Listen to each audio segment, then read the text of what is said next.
as we've been reporting, President Biden gave his first solo news conference since November. And his first since a poor debate showing against Donald Trump last month raised questions about his ability to keep running for president. During the conference, he said he's staying in the race.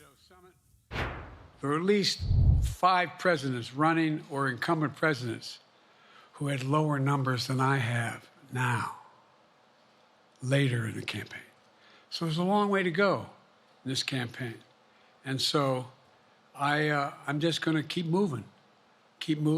And because, look, I got more work to do. We've got more work to finish.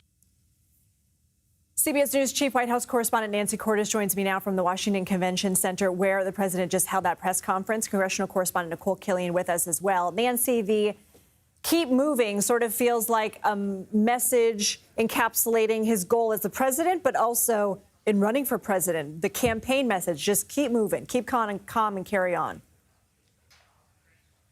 Right. Keep moving because, as he made the case here in this press conference tonight, it's very difficult for anyone else at this point to launch a campaign from a standing start.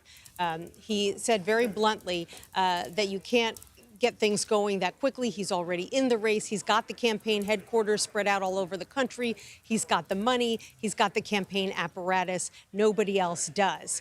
So he said, yes, maybe there are other people who could beat Trump, but they are not as entrenched in this race as I am. And the more time that goes on, obviously, where he continues to be the presumptive nominee, the shorter that window becomes than it is already. And so basically, the case he was making is the process of elimination. Yeah, there are great people out there, but it's not as simple as flipping on a light switch to become a presidential nominee. There's a lot that goes into it. There's a lot of money that goes into it. And he was basically making the case, I've got it.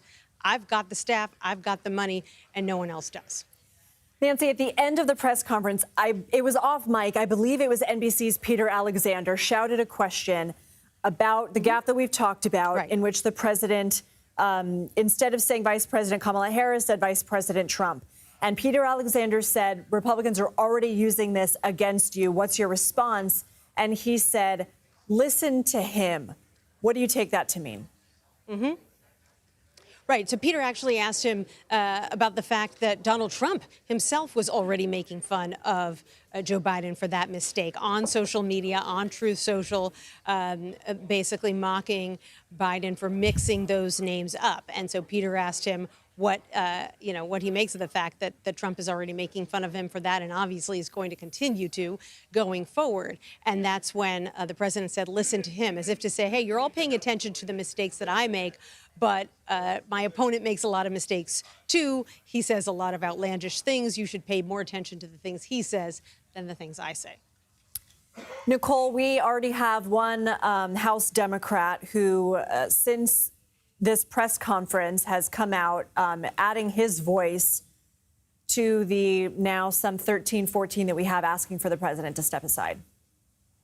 Yeah, that's right. And again, it's just a matter of, could we potentially see those calls continue to grow? You know, some were looking to this news conference as a potential gauge of whether or not they feel the president has the stamina to continue in this race. Others, wanted to see how he does for the next several days, how he does on the campaign trail, how he does in more of these unscripted events. But that being said, there are still many people, many congressional Democrats who say, irrespective of all these different events, that they still stand by the president. We know that a number of his aides were up on Capitol Hill earlier today talking to Senate Democrats, and several of them, while they didn't want to discuss the contents of that meeting, those who did support the president say that they continue to stand by him. There were other senators who emerged from that meeting who said they still have questions. They want to continue this conversation.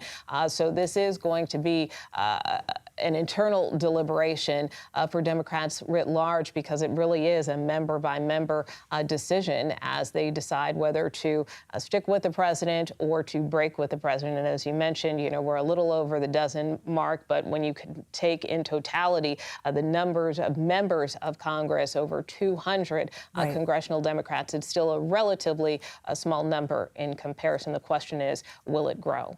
Nikole, Killion, and Nancy Cordes, thank you both so much.